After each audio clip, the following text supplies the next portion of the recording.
আসসালামু আলাইকুম। আমাদের এই শীতের সিজনটায় কিন্তু আমাদের স্পেশাল বাচ্চাদের পোশাক আশাকের প্রতিও আমাদের নজর দিতে হবে।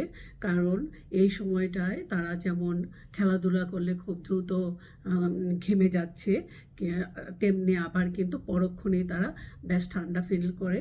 কিন্তু এটা তারা তাৎক্ষণিকভাবে অনেক সময় তারা বুঝাতে পারে না।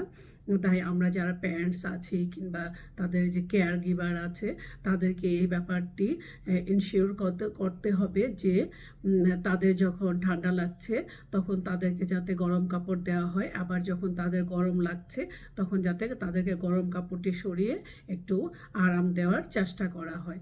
তাহলে কিন্তু তাদের ঠান্ডা কিংবা গরম এই সমস্যাটি এই শীতেও খুব বেশি একটা তাদেরকে কাবু করতে পারবে না।